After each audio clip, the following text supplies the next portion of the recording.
ಶ್ರವಣ Kannada podcast channel ಅರ್ಪಿಸುವ ಕೇಳು ಕಾದಂಬರಿ ಸುಮಧ್ವ ವಿರಚಿತ ಕಾದಂಬರಿಗಳ ಧ್ವನಿರೂಪಕ ಪ್ರಸ್ತುತಿ. ಈ ಸರಣಿಯಲ್ಲಿ ಕೇಳಿ ನಂಬಿಕೆಯ ನಡಿಗೆ ಬೆಳಕಿನೆಡೆಗೆ ಕಾದಂಬರಿಯ ಸಂಚಿಕೆಗಳನ್ನು ಶ್ರೀಮತಿ ಮಂಜುಳಾರವರ ಧ್ವನಿಯಲ್ಲಿ. ಮುನ್ನುಡಿ ಪ್ರಸ್ತುತಿ ಶ್ರೀ ದ್ವಾರಕನಾಥ್ ರವರಿಂದ. ಕಾದಂಬರಿ ಸರಣಿಯ ಪ್ರತಿ ಸಂಚಿಕೆ ಅಪ್ಲೋಡ್ ಆದಾಗ ಮರೆಯದೆ ಕೇಳಲು ನಮ್ಮ ಚಾನೆಲ್ ಸಬ್ಸ್ಕ್ರೈಬ್ ಮಾಡಿ ಮತ್ತು ಬೆಲ್ ಐಕನ್ ಒತ್ತಿರಿ.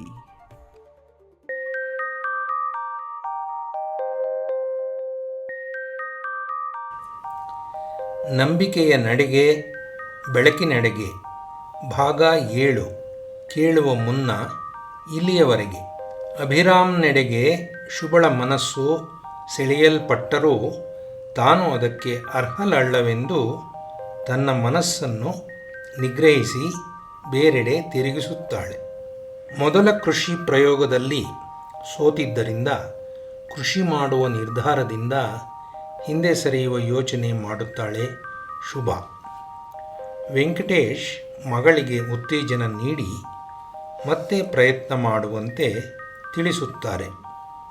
ಶುಭ ತನ್ನ ಅಪ್ಪನಿಗೆ ಹಳ್ಳಿಯಲ್ಲಿನ ಸಮಸ್ಯೆಗಳು ಈಗ ತನ್ನ ಸುರಕ್ಷತೆಗೆ ಕುತ್ತು ತಂದಿರುವ ವಿಷಯ ವಿವರಿಸುತ್ತಾಳೆ. ವೆಂಕಟೇಶ್, ನಾನು ನಿನ್ನ ಸುರಕ್ಷತೆಗೆ ಜನರನ್ನು ಸಿದ್ಧಗೊಳಿಸುತ್ತೇನೆ, ನಿಶ್ಚಿಂತೆಯಿಂದ ಕನ್ನಮಂಗಲಕ್ಕೆ ಹೋಗು ಎನ್ನುತ್ತಾರೆ. ಅಭಿರಾಮ್ ವೆಂಕಟೇಶ್ರನ್ನು ಭೇಟಿ ಮಾಡಿ ತನ್ನ ತಂದೆ ವೆಂಕಟೇಶ್ರವರು ಮಾದೇಶ್ನೊಡನೆ ಮಾತುಕತೆ ನಡೆಸಲು ಸೂಚಿಸಿದ್ದಾರೆ ಎಂದು ತಿಳಿಸುತ್ತಾನೆ. ಕನ್ನಮಂಗಲದಲ್ಲಿ ಶುಭ ಮೊದಲ ಬಾರಿಗೆ ಉತ್ತು ಬಿತ್ತಿದ ಬೆಳೆ ನಷ್ಟವಾಗಿತ್ತು. ಅದರಿಂದ ಅವಳ ಜೊತೆ ಇದ್ದ ರೈತರು ಬೆಳೆ ನಾಶದಿಂದ ಕಂಗಾಲಾಗಿದ್ದು ಪಟೇಲ್ರಿಗೆ ಒಂದು ರೀತಿ ನೆಮ್ಮದಿ ತರಿಸಿತ್ತು. ಈ ಬಾರಿ ಉತ್ತು ಬಿತ್ತೋ ಸಮಯ ಬಂದಿತ್ತು. ಅದಕ್ಕೆ ಪಟೇಲರು ಹಳ್ಳಿಲಿ ಪಂಚಾಯಿತಿ ಕರೆದಿದ್ರು.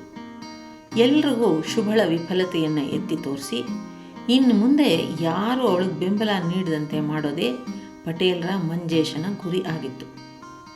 ಪಂಚಾಯಿತಿ ಕರೆದಾಗಲೇ ಅಭಿರಾಮ್ಗೆ ಮಂಜೇಶ ಶುಭಳನ್ನು ಹಳ್ಳಿಯಿಂದ ಆಚೆ ಕಳಿಸೋ ಸಂಪೂರ್ಣ ಜವಾಬ್ದಾರಿ ಹೊತ್ತಿರೋದು ಗೊತ್ತಿತ್ತು.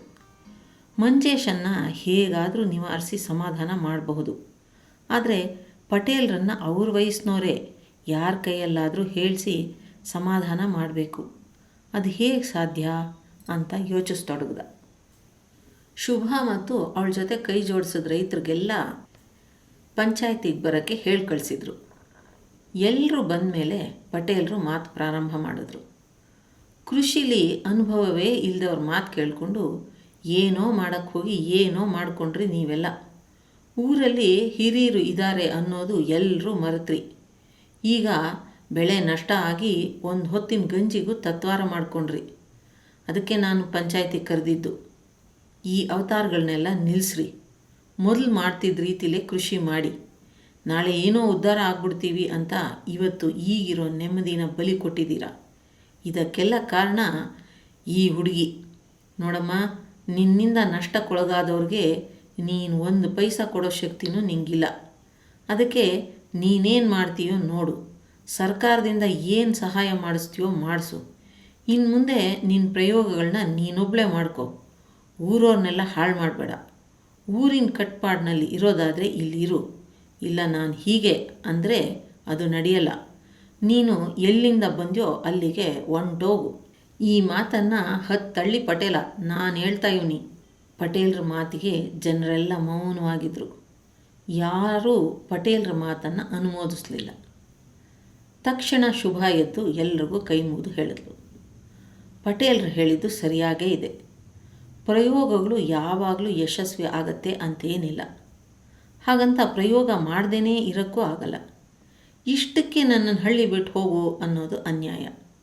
ನನ್ನಿಂದ ನಷ್ಟ ಆದವ್ರಿಗೆ ಸರ್ಕಾರ ಪರಿಹಾರ ಕೊಡುವಂತೆ ನೋಡ್ಕೋತೀನಿ. ಈ ಸರ್ತಿ ಎಲ್ಲರೂ ನನ್ನನ್ನು ಕ್ಷಮಿಸಿ. ಅತಿ ಶೀಘ್ರದಲ್ಲಿ ಸರ್ಕಾರಿ ಅಧಿಕಾರಿಗಳನ್ನ ಕರ್ಕೊಂಬಂದು ನಿಮಗೆಲ್ರಿಗೂ ಪರಿಹಾರ ದೊರೆಯುವಂತೆ ನೋಡ್ಕೋತೀನಿ. ಆದರೆ ನಾನು ಕೃಷಿ ಪ್ರಯೋಗ ಮುಂದುವರಿಸ್ತೀನಿ. 3 ವರ್ಷ ಸಮಯ ಕೇಳಿದ್ದೀನಿ.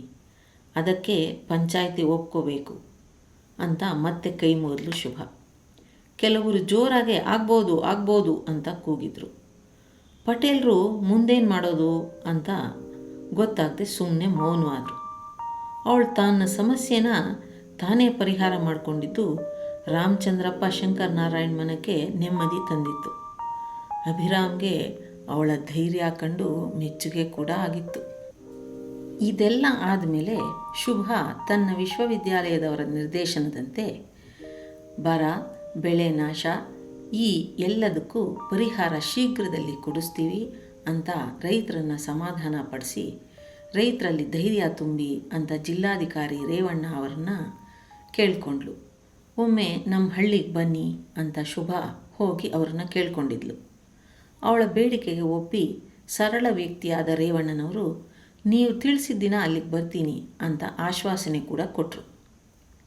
ಪರೋಕ್ಷವಾಗಿ ಹಳ್ಳಿಯ ಎಲ್ಲ ಅಭಿವೃದ್ಧಿ ಕೆಲಸಗಳಿಗೆ ಶುಭ ಅಭಿರಾಮ್ನನ್ನೇ ಆದಿಶ್ರೀಯ ಮೂಲಕ ಮುಂದೆ ತಳ್ತಾ ಇದ್ಲು.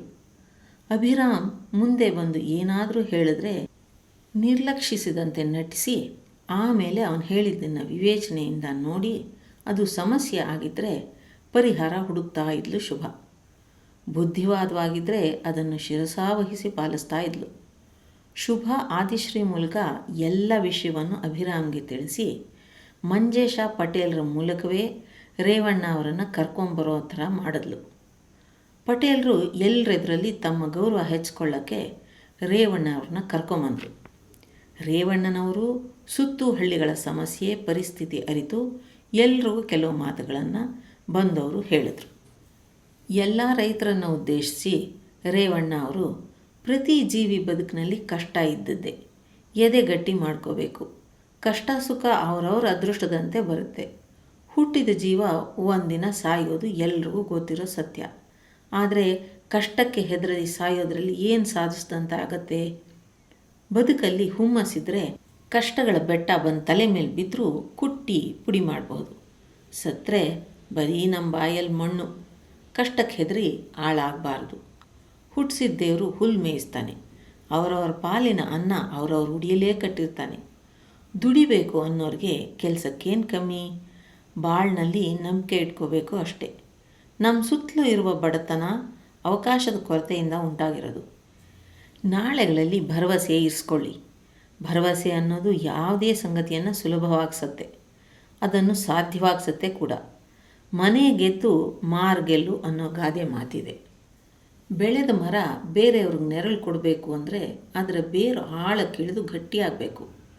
ಮನುಷ್ಯನ ರೆಟ್ಟೆಯಲ್ಲಿ ಶಕ್ತಿ ಇದ್ದಾಗ ದುಡಿದ್ರೆ ಜೀವಕ್ಕೆ ನೆಮ್ಮದಿ. ಬರೀ ಮಾತಲ್ಲಿ ಮಂಟಪ ಕಟ್ಟಿದ್ರೆ ಈ ಹಳ್ಳಿಗಳು ಮುಂದೆ ಬರೋದಿಲ್ಲ.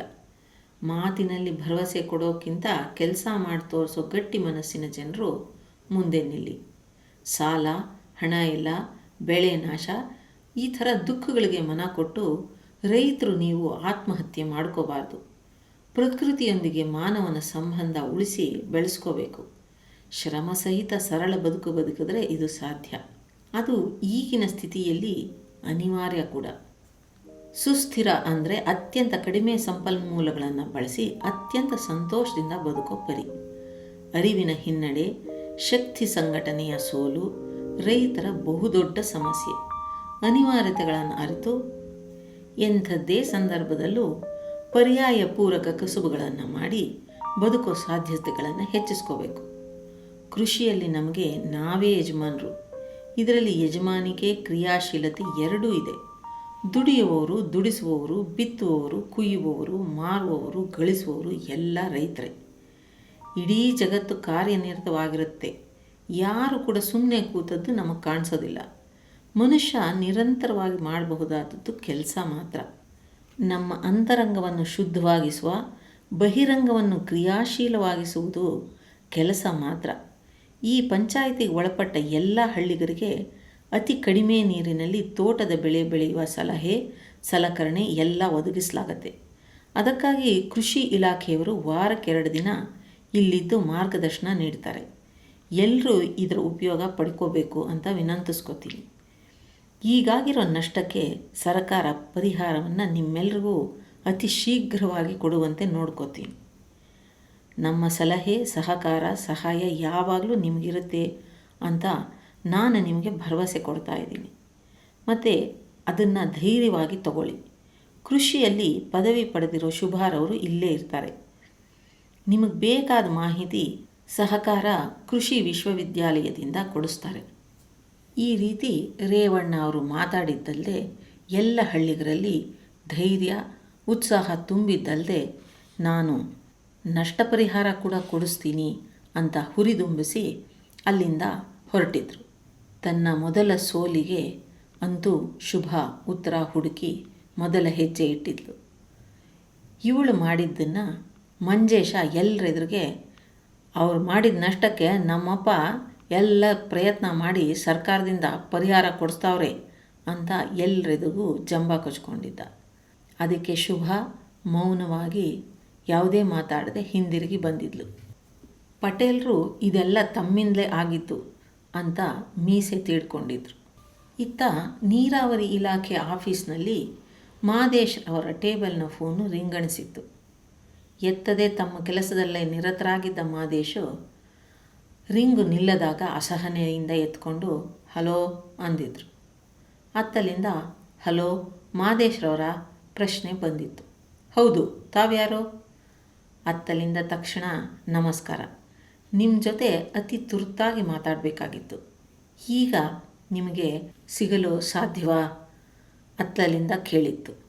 ತಕ್ಷಣ ಮಾದೇಶ್ ಅವರು ತಾವ್ಯಾರು ಮಾತಾಡ್ತಿರೋದು ಕೇಳಿದರು. ನಾನು ಕನ್ನಮಂಗಲದ ಶಂಕರನಾರಾಯಣ್. ಅತ್ತಲಿಂದ ಉತ್ತರ ಬಂದಿತ್ತು. ಕ್ಷಣಕಾಲ ಮಾದೇಶ್ ಮೌನವಾದರು. ಹಲೋ, ಮಾತಾಡೋಕ್ಕೆ ಸಿಗ್ತೀರಾ? ನಾನು ನಿಮ್ಮ ಆಫೀಸಿನ ಮುಂಭಾಗದಲ್ಲೇ ಕಾಯ್ತಾ ಇದ್ದೀನಿ. ನೀವು ಇಲ್ಲಿಗೆ ಬಂದರೆ ಒಳ್ಳೆಯದು, ಇಲ್ಲದೇ ಇದ್ದರೆ ನಾನೇ ನಿಮ್ಮ ಟೇಬಲ್ ಹತ್ರ ಬರ್ತೀನಿ. ಶಂಕರನಾರಾಯಣ್ ನೋಡಿದ್ರು. ಮಾದೇಶ ತಕ್ಷಣ ಇಲ್ಲ ನೀವಲ್ಲೇ ಇರಿ, ನಾನೇ ಅಲ್ಲಿಗೆ ಬರ್ತೀನಿ ಅಂತ ಎದ್ದು ಹೊರಟರು. ಎದುರಿಗಿನ ಬಸ್ ಸ್ಟಾಪ್ನಲ್ಲಿ ಕುಳಿತಿದ್ದ ಶಂಕರನಾರಾಯಣ್ಗೆ ಮಾದೇಶ್ ನಮಸ್ಕರಿಸಿದ್ರು. ಪ್ರತಿ ನಮಸ್ಕರಿಸಿದ ಶಂಕರನಾರಾಯಣ ಮಾದೇಶ್ ಕುಳಿತುಕೊಳ್ಳೋಕ್ಕೆ ಸರಿದು ಜಾಗ ಕೊಟ್ಟರು. ಕುಳಿತ ಮಾದೇಶ್ರೆಡೆ ನೋಡಿ ಶಂಕರನಾರಾಯಣ್, ನಿಮ್ಮಿಂದ ಒಂದು ಉಪಕಾರ ಆಗಬೇಕು. ನೀವೀಗ ನಿಮ್ಮ ಊರು ಕನ್ನಮಂಗಲಕ್ಕೆ ಬಂದು ಸ್ವಲ್ಪ ದಿನ ಇರಬೇಕು ಅಂತ ಕೇಳಿದರು. ಉದ್ವೇಗಗೊಂಡ ಮಾದೇಶು, ಏಕೆ, ಅದಕ್ಕೂ ನಿಮಗೂ ಏನು ಸಂಬಂಧ ಅಂತ ಸ್ವಲ್ಪ ಗಡುಸಾಗಿ ಒರಟಾಗಿ ಕೇಳ್ದ. ತಕ್ಷಣ ಶಂಕರನಾರಾಯಣ, ನಮ್ಮ ಸಂಬಂಧ ಅಂತ ಒತ್ತಿ ಹೇಳಿ, ನನ್ನ ನೋಡಿದ ಮೇಲೆ ನಿಮಗೆ ನೆನಪಾಯಿತು ಅಂದ್ಕೊಂಡಿದ್ದೀನಿ ಅಂದಿದ್ರು ಶಂಕರನಾರಾಯಣ್. ತಕ್ಷಣ ಮಾದೇಶು, ಹಳೇದೆಲ್ಲ ಕೆದಕಿ ಈಗೇನು ಪ್ರಯೋಜನ, ನನಗೆ ಅದಕ್ಕೆಲ್ಲ ಸಮಯ ಇಲ್ಲ, ನೀವಿನ್ನು ಹೊರಡ್ಬೋದು ಅಂದ ಒರಟಾಗಿ. ತಕ್ಷಣ ಶಂಕರನಾರಾಯಣ, ಹೊರಟು ಹೋಗ್ತೀನಿ, ಹೆಂಡತಿನಂತೂ ನೀವು ಉಳಿಸ್ಕೊಳಕ್ಕಾಗಲಿಲ್ಲ, ಬದುಕಿರೋ ಮಗಳನ್ನಾದರೂ ಕಾಪಾಡಿಕೊಳ್ಳಿ ಅಂತ ಹೇಳಕ್ಕೆ ಬಂದೆ ಅಂದರು. ತಕ್ಷಣ ಮಾದೇಶ್ ಆಶ್ಚರ್ಯದಿಂದ, ಹಾಗಂದ್ರೇನರ್ಥ, ಯಶೋದಳ ಜೊತೆ ಮಗುನೂ ಸತ್ತೋಯ್ತು ಅಂದರು ಅಂತ ಕೇಳಿದ್ದ. ಶಂಕರನಾರಾಯಣ ನೊಂದು ನುಡಿದ್ರು. ಹೌದು, ಹೇಳ್ದವ್ರ ಮಾತು ಕೇಳಿದ್ರಿ, ಕೈ ಹಿಡಿದವಳು ಕೈ ಬಿಟ್ರಿ. ಮಗುವಿನ ಬಗೆಗೆ ಕಾಳಜಿ ಹೇಗೆ ಬರಬೇಕು? ಹೆಂಡತಿಗೆ ಗಂಡನಾಗದೇ ಇದ್ದವನು ಮಗುವಿಗೆ ತಂದೆ ಆಗ್ತಾನೆ ಅಂತ ಯಾರು ನಂಬ್ತಾರೆ? ಮಾದೇಶು ತಕ್ಷಣ ಸ್ವಲ್ಪ ಕೋಪದಿಂದ, ಈಗ ನನ್ನನ್ನು ನಿನ್ಸಕ್ಕೆ ಇಲ್ಲಿಗೆ ಬಂದಿದ್ದರೆ ಅದರಿಂದ ಏನು ಉಪಯೋಗ, 20 ವರ್ಷ ಆಯ್ತಲ್ವಾ ಅಂತ ಮತ್ತೆ ಒರಟಾಗಿ ಮಾತಾಡ್ದ. ಶಂಕರನಾರಾಯಣ್ ನೋಡಿದ್ರು. ಹೌದು, ಕಾಲ ಎಲ್ರಿಗೂ ಮತ್ತೊಂದು ಅವಕಾಶ ಕೊಡುತ್ತೆ, ಮಾಡಿದ ತಪ್ಪನ್ನು ತಿದ್ದಿ ಬದುಕನ್ನು ಸರಿ ಮಾಡ್ಕೊಳ್ಳೋಕ್ಕೆ. ನಿಮ್ಮನ್ನು ನಿಂದಿಸಿ ಈಗ ಆಗಬೇಕಾದದ್ದು ಏನೂ ಇಲ್ಲ. ಹೋದ ಯಶೋದ ತಿರುಗಿ ಬರೋದಿಲ್ಲ. ಬದುಕಿರುವ ನಿಮ್ಮ ಮಗಳು ಶುಭಳನ್ನು ಕಾಪಾಡಿ ಅಂತ ಕೇಳಕ್ಕೆ ಬಂದಿದ್ದು. ಶುಭ ಈ ಕನ್ನಮಂಗಲದಲ್ಲಿ ಬಂದು ಕೃಷಿ ಮಾಡ್ತಾ ಇದ್ದಾಳೆ. ಅವಳು ಸುತ್ತಲ ಹಳ್ಳಿಯ ರೈತರ ಮನದಲ್ಲಿ ಬದುಕಲ್ಲಿ ಬದಲಾವಣೆ ಬಿರುಗಾಳಿ ಎಬ್ಬಿಸಿದಾಳೆ. ಅವಳಿಗೆ ನಿಮ್ಮ ಅಣ್ಣ ಮತ್ತವರ ಮಗ ಎದುರಾಳಿಗಳಾಗಿ ಜೀವ ಭಯ ಒಡ್ಡಿದ್ದಾರೆ. ಊರು ಬಿಟ್ಟು ಹೋಗು ಅಂತ ಹೆದರಿಸಿ ಎಚ್ಚರಿಸಿದ್ದಾರೆ. ಅವಳನ್ನು ಇಷ್ಟು ದಿನ ಪ್ರೀತಿಯಿಂದ ಸಾಕಿದ ತಂದೆ ಹಾಸಿಗೆ ಹಿಡಿದಿದ್ದಾರೆ. ತಾಯಿ ಅವಳನ್ನು ರಕ್ಷಿಸುವಷ್ಟು ಶಕ್ತಿ ಇಲ್ಲದವಳಾಗಿದ್ದಾಳೆ. ಯಶೋದಳನ್ನು ನೀವು ನಿಜವಾಗಿ ಪ್ರೀತಿಸಿದ್ರಿ ಅಂದ್ಕೊಂಡಿದ್ದೀನಿ. ಯಾಕಂದರೆ ಅವಳು ಹೋದ ಮೇಲೆ ನೀವು ಮತ್ತೆ ಮದುವೆ ಆಗಿಲ್ಲ. ಯಶೋದಳ ಮಗಳು ನಿಮ್ಮ ಮಗಳೇ ಅಂತ ನಂಬಿಕೆ ನಿಮಗಿದ್ರೆ ಅವಳನ್ನು ಕಾಪಾಡೋಕ್ಕೆ ನಿಮಗೊಬ್ಬರಿಗೆ ಸಾಧ್ಯ. ನೀವು ನಿಮ್ಮಣ್ಣನ ಮನೆಯಲ್ಲಿದ್ದು ಅವಳನ್ನು ಕಾಪಾಡಿ, ಅವಳ ಮದುವೆ ಆಗೋವರೆಗೆ, ಆಮೇಲೆ ಅವಳು ಹೊರಟು ಹೋಗ್ತಾಳೆ. ಇಷ್ಟು ಹೇಳಿ ಮಾದೇಶಂಗೆ ಕೈ ಮುಗಿದಿದ್ರು ಶಂಕರನಾರಾಯಣ್. ಶಂಕರನಾರಾಯಣ್ ಮುಗಿದ ಕೈಯನ್ನು ತನ್ನ ಕೈಗಳಿಂದ ಹಿಡಿದು ಕೆಳಗಿಳಿಸಿ, ನೀವು ನನಗೆ ಕೈ ಮುಗಿಬಾರ್ದು. ನನಗೊಬ್ಬ ಮಗಳಿರೋ ವಿಷಯ ನನಗೆ ತಿಳಿದಿದ್ದೇ ಈಗ ನೀವು ಹೇಳಿದ್ರಿಂದ. ಸಮಯ ನೋಡಿ ಬರ್ತೀನಿ. ಯಶೋದಳನ್ನು ಹೇಡಿಯಂತೆ ಬಿಟ್ಟು ಹೋದೆ. ಅದಕ್ಕೆ ಪ್ರಾಯಶ್ಚಿತ್ತ ಮಾಡಿಕೊಳ್ಳೋಕ್ಕೆ ಈ ಜನ್ಮದಲ್ಲೇ ಭಗವಂತ ನನಗೊಂದು ಅವಕಾಶ ಕೊಟ್ಟರೆ, ಸಾಧ್ಯವಾದರೆ ನನಗಿಂತ ಪುಣ್ಯವಂತರೇ ಇಲ್ಲ.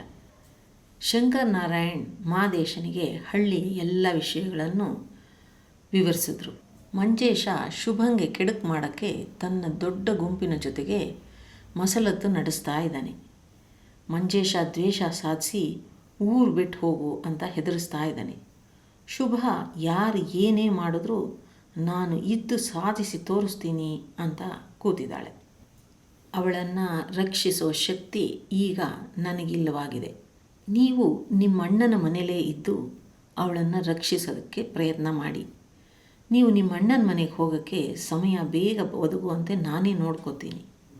ಹಳ್ಳಿ ಅಭಿವೃದ್ಧಿಗೆ ಹಳ್ಳಿಯ ಯಾರ ಮನೆಯ ಜನಗಳು ಸರ್ಕಾರಿ ಉದ್ಯೋಗದಲ್ಲಿ ಇದ್ದು ಹಳ್ಳಿಗೆ ಸಹಾಯ ಮಾಡೋಕ್ಕೆ ಸಾಧ್ಯನೋ ಅವ್ರನ್ನೆಲ್ಲ ಕರೆಸ್ತಾ ಇದ್ದಾರೆ. ನಾಳೆ ನಮ್ಮ ಹಳ್ಳಿಯ ಜನಗಳು ನಿಮ್ಮ ಕಚೇರಿಗೂ ಬರ್ತಾರೆ. ನಿಮ್ಮಣ್ಣನ ಕಡೆಯಿಂದ ಕರೆ ನಿಮಗೂ ಬರುವಂತೆ ನೋಡ್ಕೋತೀನಿ. ಆದಷ್ಟು ಬೇಗ ಬನ್ನಿ. ನಿಮ್ಮ ಬರುವನ್ನು ನಾನು ಎದುರು ನೋಡ್ತಾ ಇರ್ತೀನಿ ಅಂತ ಹೇಳಿ ಶಂಕರನಾರಾಯಣ್ ಹಿಂದಿರುಗಿ ಹೊರಟರು. ಮಾರನೇ ದಿನ ನೀರಾವರಿ ಇಲಾಖೆಯ ಮಾದೇಶ್ ಅವರನ್ನು ನೋಡೋಕ್ಕೆ ಕನ್ನಮಂಗಲದಿಂದ ಜನ ಬಂದಿದ್ದಾರೆ ಅಂದಾಗ ಮಾದೇಶ್ ಅದರಲ್ಲಿ ತನ್ನ ಮಗಳನ್ನು ಕಾಣಲು ಸಂಭ್ರಮದಿದ್ದಲೇ ಎದ್ದು ಹೊರಬಂದರು. ತನಗೊಬ್ಬ ಮಗಳಿರೋದು ತಿಳಿದಾಗನಿಂದ ಅದೇನೋ ಕಾತರ. ಬಂದ ಜನರಲ್ಲಿ ತನ್ನ ಮಗಳನ್ನು ಹುಡುಕೋದು ಹೇಗೆ ಅಂತ ಚಿಂತಿಸಿದವನಿಗೆ ಪರಿಹಾರ ಕಂಡಿತ್ತು. ಗುಂಪಿನ ಮುಂದಾಳತ್ವ ವಹಿಸಿದ್ದೇ ಶುಭ. ಅವಳನ್ನು ನೋಡಿದ ಮಾದೇಶನಿಗೆ ಯಶೋದಳನ್ನೇ ನೋಡಿದಂತಾಗಿತ್ತು. ಶುಭ ಮಾದೇಶನ ಎದುರು ಮನವಿ ಪತ್ರವೊಂದನ್ನಿಟ್ಟು ನಮ್ಮೂರಿಗೆ ನೀವು ಬರಬೇಕು ಅಂತ ಕೈ ಮುಗಿದ್ಲು. ಹಿಂದೆ ನಿಂತವರೆಲ್ಲ ಸುಮ್ಮನೆ ಇದ್ದರು. ಮಾದೇಶ ಎಲ್ಲರನ್ನೂ ಒಳಗೆ ಕರ್ಕೊಂಡು ಕೂಡಿಸಿ ಆತ್ಮೀಯವಾಗಿ ಮಾತಾಡಿಸಿ ಮಗಳನ್ನು ತನ್ನೆದುರಿಗೆ ಕುಳಿತುಕೊಳ್ಳುವಂತೆ ಮಾಡಿದ್ದ. ಅದು ನಮ್ಮೂರೇ, ನೀವು ಕರೆದ್ರಿ ಅಂತಲ್ಲ, ನಾನು ಅಲ್ಲೇ ಹುಟ್ಟಿದೋನು, ಬರ್ತೀನಿ, ಏನು ಸಹಾಯ ಬೇಕಾದರೂ ಮಾಡೋಣ ಅಂತ ಎಲ್ರಿಗೂ ಭರವಸೆ ನೀಡಿ ಹೋಗಿ ಬನ್ನಿ ಅಂತ ಕಳಿಸ್ದ. ಎಲ್ಲರ ಮುಖದಲ್ಲೂ ಸಂತಸ ಕಂಡಿತ್ತು. ಅವಳು ಹೊರಟು ಹೋದ್ಲಲ್ಲ ಅನ್ನೋವಾಗಲೇ ಮತ್ತೊಂದು ಫೋನ್ ಕರೆ ಬಂದಿತ್ತು. ಅದು ಅವಳ ತಂದೆ ವೆಂಕಟೇಶ್ರದು. ಅನಾರೋಗ್ಯದ ಕಾರಣದಿಂದ ಎದಿರು ಬಂದು ಬೇಡಿಕೊಳ್ಳಾರೆ, ಕಾಪಾಡಿ ನಮ್ಮ ಮಗಳನ್ನು. ಒಬ್ಬ ತಂದೆಯಾಗಿ ಬೇಡ್ಕೋತಾ ಇದ್ದೀನಿ. ನಾನು ಅವಳ ಸಾಕು ತಂದೆ, ನೀವು ಅವಳ ಹಡದ ತಂದೆ. ಈಗ ನಾನು ರೋಗಿ, ಕಷ್ಟದಲ್ಲಿರೋನು. ಅವಳು ನಮಗೆಲ್ಲ ಸಹಾಯವಾಗಲಿ ಅಂತ ಅಲ್ಲಿ ಕೃಷಿ ಮಾಡ್ತೀನಿ ಅಂತ ಹೋಗಿದ್ದಾಳೆ. ಅವಳಿಗೆ ನಿಮ್ಮಣ್ಣ ಮತ್ತು ಅವ್ರ ಮಗನಿಂದ ತೊಂದರೆ ಆಗ್ತಾ ಇದೆ. ಕಾಪಾಡಿ ನಿಮ್ಮ ಮಗಳನ್ನು. ಇಂದಿನಿಂದ ಶುಭಳ ಸಂಪೂರ್ಣ ಜವಾಬ್ದಾರಿ ನಿಮ್ಮದೇ ಅಂತ ಬೇಡಿಕೆಯಿಂದ ಮಾತಾಡಿ ಫೋನ್ ಇಟ್ಟಿದ್ರು ವೆಂಕಟೇಶ್. ಮಾದೇಶನಿಗೆ ಎಲ್ಲರ ಮಾತುಗಳಿಂದ ಸಮಸ್ಯೆಯ ತೀವ್ರತೆ ಅರ್ಥ ಆಯಿತು. ಯಶೋದ, ನಿನ್ನ ಮೇಲೆ ಆಣೆ, ನಮ್ಮ ಮಗಳನ್ನು ನನ್ನ ಪ್ರಾಣ ಅಡ್ಡ ಇಟ್ಟಾದರೂ ಕಾಪಾಡ್ತೀನಿ. ನಿನಗಾದ ಅನ್ಯಾಯಕ್ಕೆ ಈಗ ಕ್ಷಮಿಸು ಮನದಲ್ಲೇ ಹೇಳ್ಕೊಂಡಿದ್ದ. ಯಶೋದ, ಇಷ್ಟು ದಿನ ನಿನ್ನನ್ನು ಮರೆತು ಬದುಕ್ತಾ ಇದ್ದೀನಿ ಅಂದ್ಕೊಂಡಿದ್ದೆ. ಆದರೆ ಶುಭಳನ್ನು ನೋಡಿದ ತಕ್ಷಣ ನಿನ್ನೊಡನೆ ಹದಿಹರೆಯದ ಪ್ರೀತಿಯ ಸವಿ ನೆನಪು ಮರುಕಳಿಸ್ತಾ ಇದೆ. ಬದುಕಲ್ಲಿ ಯಾವುದೇ ಆಧಾರ ಇಲ್ಲದೇ ಇದ್ದರೂ ಧೈರ್ಯವಾಗಿ ದೇವಸ್ಥಾನದಲ್ಲಿ ನಾವಿಬ್ಬರು ಮದುವೆ ಆಗಿದ್ದು, ನಮ್ಮ ಮನೆಯಲ್ಲಿ ಇದ್ದುಕೊಂಡೇ ಕದ್ದು ಮುಚ್ಚಿ ಒಂದಾಗ್ತಾ ಇದ್ದಿದ್ದು, ಸಂತೋಷವಾಗಿ ತಿರುಗಾಡ್ತಾ ಇದ್ದಿದ್ದು ಎಲ್ಲ ನೆನಪಾಗ್ತಾ ಇದೆ. ನಿಮ್ಮ ಮನೆಯಲ್ಲಿ ಹೇಳಿದ್ರೆ ನಿನ್ನನ್ನು ಹೊರಗೆ ಹಾಕ್ತಾರೆ ಅನ್ನೋ ಭಯ ನಿನಗೆ. ನಮ್ಮ ಮನೆಯಲ್ಲಿ ನಾನೇನಾದರೂ ಹೇಳಿದ್ರೆ ಕೊಂದೇ ಹಾಕ್ತಾರೆ ಅನ್ನೋ ಭಯ ನನಗೆ.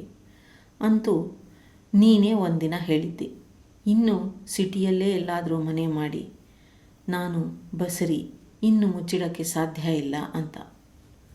ಆವತ್ತು ನನಗಿನ್ನೂ ಚೆನ್ನಾಗಿ ನೆನಪಿದೆ. ನಿಮ್ಮಪ್ಪ ಬಂದು ನನ್ನಪ್ಪನ ಮೇಲೆ ಜೋರು ಮಾಡಿದ್ದ ದಿನ. ನನ್ನಪ್ಪ ಮೇಲ್ಜಾತಿ ಹುಡುಗಿನ ಮನೆ ತುಂಬಿಸ್ಕೊಂಡ್ರೆ ನಮ್ಮ ವಂಶಕ್ಕೆ ಕೆಟ್ಟದಾಗತ್ತೆ ಅಂತ ಜೋರು ಮಾಡಿ ನಿಮ್ಮಪ್ಪನ ಹಿಂದೆ ಕಳಿಸಿದ್ದಲ್ಲದೆ ನನ್ನನ್ನು ಬಾರ್ಕೋಲ್ನಿಂದ ಚೆನ್ನಾಗೇ ಬಾರಿಸಿದ್ರು. ನಿಮ್ಮಪ್ಪ ನೀನು ಬಸ್ರಿ ಅಂತ ಗೊತ್ತಾಗಿ ಮತ್ತೆ ನಮ್ಮಪ್ಪನ ಹತ್ರ ಮಾತಾಡೋಕ್ಕೆ ಬಂದಾಗ ಅವ್ರಿಗೆ ಅಪಾರವಾದ ಅವಮಾನ ಮಾಡಿ ಕಳಿಸಿದ್ರು. ಆವತ್ತೇ ನಾನು ಹೇಳಿಯಂತೆ ಮನೆ ಬಿಟ್ಟು ಓಡಿ ಹೋದೆ. ನೀನಾದರೂ ಬದುಕಿರಲಿ ಎಲ್ಲಾದರೂ ಅನ್ನೋ ಭಾವವಿತ್ತು ನನಗೆ ಮನಸ್ಸಿನಲ್ಲಿ. ಆವಾಗ ಕೆಲಸಕ್ಕೆ ಸೇರಿ ನೀನು ಮಗು ಹಡದ ಮೇಲೆ ಕರ್ಕೊಂಡು ಹೋಗೋಣ ಅಂತ ಬಹಳವಾಗಿ ಪ್ರಯತ್ನಪಟ್ಟು ಕೆಲಸಕ್ಕೆ ಸೇರಿಕೊಂಡೆ. ತಕ್ಷಣವೇ ನಿನ್ನನ್ನು ಕರ್ಕೊಂಬರೋಕ್ಕೆ ಆಸೆ ಇದ್ದರೂ ದೊಡ್ಡವ್ರ ಭಯ ಇತ್ತು. ನನ್ನನ್ನು ಹುಡುಕಿಸಿದ ಅಪ್ಪ ಮನೆಗೆ ಬಾ, ಮದುವೆ ಮಾಡ್ತೀನಿ ಅಂದಿದ್ರು. ನಂಗೆ ಮದುವೆ ಆಗಿದೆ, ಯಶೋದಾನೇ ನನ್ನ ಹೆಂಡತಿ ಅಂದಿದ್ದೆ. ಹಾಗೆ ಹೇಳಿದಾಗ ಅಪ್ಪ ಶಿಕ್ಷೆ ನೀಡೋಕ್ಕೆ ಕೈ ಎತ್ತಲಿಲ್ಲ. ಅವಳು ಹಡಿಯೋವಾಗ ಮಗಿನ ಜೊತೆ ಮಣ್ಣಾದ್ಲು. ಇನ್ನೆಂಥ ಹೆಂಡತಿ, ದೊಡ್ಡವ್ರ ಮಾತು ಕೇಳಲ್ಲ ಅಂದರೆ ನಿಂಗೆ ಹೆಂಗೆ ಬೇಕೋ ಹಂಗಿರೋಗ್ ಅಂತ ಬೈದರು. ಅದೇ ಕೊನೆ. ಅಪ್ಪ ಸತ್ತ ಕೂಡ ಆ ಮನೆ ಮೆಟ್ಲು ತುಳಿಲಿಲ್ಲ ನಾನು. ಯಾಕೋ ಯಾರನ್ನು ಮದುವೆ ಆಗಬೇಕು ಅನ್ನಿಸ್ಲಿಲ್ಲ. ಯಶೋಧ, ನಿನ್ನ ಮೇಲೆ ಪ್ರೀತಿ ಅಂತ ಸುಳ್ಳು ಹೇಳಲಾರೆ. ನನ್ನ ಹೇಳಿತನಕ್ಕೆ ನನಗೇ ಬೇಸರವಾಯಿತು. ನಿನ್ನ ಸಾವಿಗೆ ನಾನೇ ಕಾರಣ ಅನ್ನೋ ನನ್ನ ಅಂತರಾತ್ಮಕ್ಕೆ ಉತ್ತರವಾಗಿ ಬದುಕಲ್ಲಿ ಒಂಟಿಯಾಗಿ ಉಳಿದೆ. ನಮ್ಮ ಪ್ರೀತಿಯ ತಿರುವಿನಲ್ಲಿ ನಾನು ದಾರಿ ಬದಲಿಸಿದಾಗ ಶಿಕ್ಷೆ ಯಶೋಧ ನಿನಗೆ ಮಾತ್ರ ಆಯಿತು. ನೀನು ನಿನ್ನ ಜೀವನ್ನೇ ಬಲಿ ಕೊಟ್ಟೆ. ಅದು ಎಂದೂ ಅಳಿಯದ ನೋವಾಗಿ ನನ್ನೆದೆಯಲ್ಲಿ ನಿಂತಿತು. ಈಗ ಮಗಳು ಎದುರಿಗೆ ಬಂದಾಗ ನನ್ನ ಮನಕ್ಕೆ ಏನೋ ಸಮಾಧಾನ ಆಗಿದೆ. ತಪ್ಪಿಗೆ ಪ್ರಾಯಶ್ಚಿತ್ತ ಮಾಡ್ಕೋತೀನಿ. ದೇವರಿದ್ದ ಈ ಅವಕಾಶನ ಒಳ್ಳೆ ರೀತಿಯಲ್ಲಿ ಉಪಯೋಗಿಸ್ಕೋತೀನಿ. ಏನೇ ಕಷ್ಟ ಎದುರಾದರೂ ಅವಳನ್ನು ಕಾಪಾಡಿಯೇ ತೀರ್ತೀನಿ. ಇಷ್ಟು ನಿರ್ಧರಿಸಿದ ಮಾದೇಶ ಅಣ್ಣನ ಮನೆ ಮೆಟ್ಟಲು ತುಳಿಯೋಕ್ಕೆ ಮನಸ್ಸನ್ನು ಸಿದ್ಧಪಡಿಸ್ಕೊಂಡ. ಕಥೆಯ ಮುಂದುವರೆದ ಭಾಗ ಕೇಳಿ ಮುಂದಿನ ಸಂಚಿಕೆಯಲ್ಲಿ.